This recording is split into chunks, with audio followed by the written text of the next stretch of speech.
Now next we are going to do SN2 of ethers. SN1 of ethers we have already discussed before.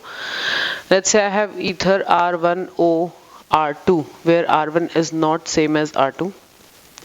In that case, either R1 or R2 is if of tertiary degree or better than that. In that case, the reaction takes place through SN1 mechanism. This we have already spoken. So that means one should be primary, secondary, either of them. If is a tertiary, then the reaction will be through SN1. If both are either primary or secondary or lesser stable carbons than your tertiary, then in that case the reaction will go through SN2 mechanism. Let's take an example. If I have CH3O, CH3 and CH3. So this is my secondary carbon, this is my primary carbon. Now if HI will react with it, this hydrogen will attack on this oxygen first and will make it CH3OH plus CH3 and CH3. So we have got this transition state. Now after this transition state, my I minus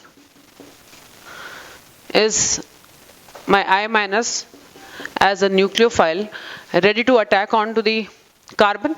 Now we have two options. One is this R group and another is this R group. This is the leaving group.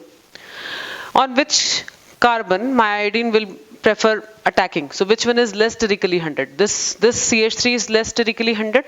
So this I minus will attack on this CH3 from the back and will pull out this whole thing as a leaving group. So this will become CH3I, and what we'll get here is CH3 and OH. So what does it show? It shows that the reaction has gone through SN2 mechanism, and my nucleophile has attacked onto the carbon, which is the least hindered carbon. And that is the reason we say when we have primary or secondary carbon, so when we say we have R group only primary or secondary, in that case the reaction will go through SN2, not SN1, because any nucleophile in SN2 is going to react or going to attack on that carbon which is less sterically hindered, which are generally primary and secondary. In case of tertiary, the reaction would preferably go towards SN1 rather than SN2.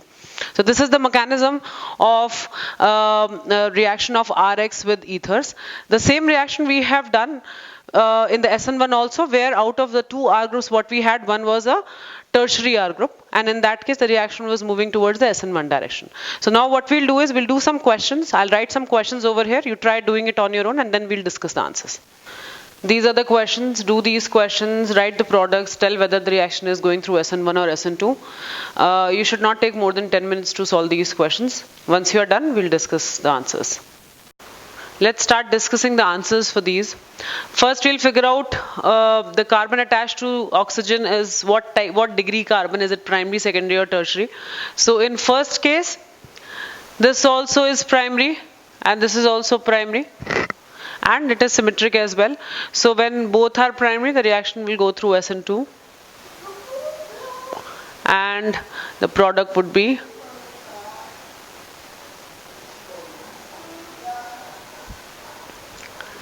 next. This is secondary, this is primary, which is less sterically hindered primary, hence iodine will go to primary. Product will be CH3I plus OH. The reaction will go through SN2. Now next, this is primary, this is tertiary. Reaction will go through SN1. Because any of the R group is tertiary, the reaction will proceed towards the SN1 mechanism. And now iodine will go to the most sterically hindered alkyl chain, because it will form the most stable carbocation. So tertiary carbocation will be much stable carbocation than the primary one. So now iodine will form this compound, and we will have this as a product. The reaction will go through SN1. This will go through SN2 because this is primary and this is also primary. It is symmetric as well, so it won't matter where the OH is and where the I is. Next is, this is primary and this is secondary. So iodine will go and attack onto the less hindered carbon. The product will be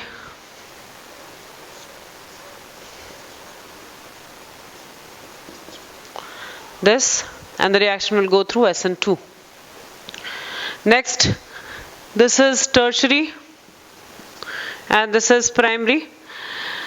Any of the R group if is tertiary, the reaction will go towards the SN1 mechanism, and this tertiary carbon will form the most stable carbocation. Hence iodine will go and attach to the tertiary carbon. The reaction will go through SN1. The product will be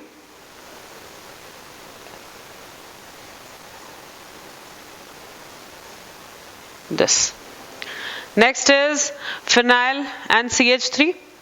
Now phenyl has a partial double bond character. It has PDCH and it will not be capable of doing SN1 or SN2. Hence, and the other R group is CH3. CH3 would prefer doing the reaction through SN2 mechanism. So this is SN2. This will not participate due to PDCH. Iodine will go here and it will form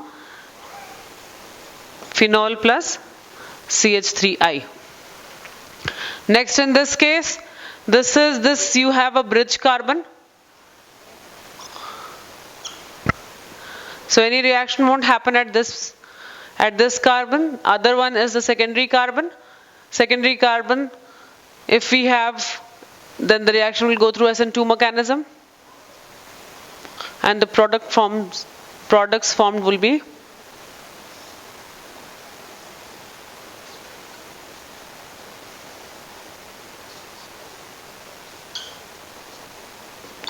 next is this. I think it is a repetition of the second one. This is secondary, this is primary. Reaction will go through SN2. Iodine will go and attack on CH3. Next is we have a cyclic secondary carbocation, secondary R group, and here we have cyclopropyl with the CH2. This is capable of forming CPM. So we will be able to form CPM. I think video got disconnected. So what I was explaining is, so in this molecule we have a CPM over here, cyclopropyl methyl group, and one is cyclopropyl. As we already know that CPM forms a very good carbocation, hence the reaction will go through SN1 mechanism. Iodine will attack on this carbon to form CPM iodide, and then this second part, this alkyl group will form an alcohol. Now next question is very similar to the 8th question. So here what we have is a bridgehead carbon which will not participate in the reaction, and this is a tertiary carbon. Hence the reaction will go through SN1 mechanism. Iodine will attack on this tertiary carbon, and the products formed would be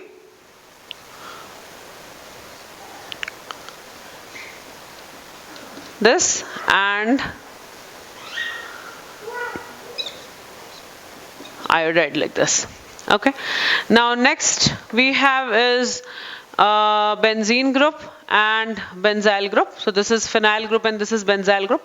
As we already know and we have discussed in question number 7 that phenyl group has the PDCH, which is also called as partial double bond character, and because of which it will neither go towards SN1 nor will go through SN2. So the whole idea about finding out whether the reaction will go through SN1 or SN2 will solely depend upon this R group. So benzene with CH2 forms a benzyl group. Benzyl group is, though it is a primary group, but still it forms a very good carbocation, which is a benzyl carbocation. Hence the reaction will move towards SN1 reaction rather than going through SN2. Please note over here that this is a primary carbocation. Sorry, this is a primary carbon, but still reaction is going through SN1 because this will get much more stability when it will form a benzyl carbocation. And hence iodine will go and attack on this carbon, forming phenol plus benzyl iodide. In next Question number 13, both the groups which are attached are the phenyl groups, and hence due to the PTCH, both of them will not participate in the reaction, or both of them will neither go through SN1 nor SN2, hence reaction will not take place. In the last one, this carbon is a secondary carbon and this carbon is a tertiary carbon. Whenever we have a tertiary or a better stable group which can form better stable carbocations like tertiary or better stable than tertiary, the reaction goes through SN1. Hence this reaction will also go through SN1. This iodine will get attached over here and this part of the molecule will form an alcohol. And this will form a compound like this.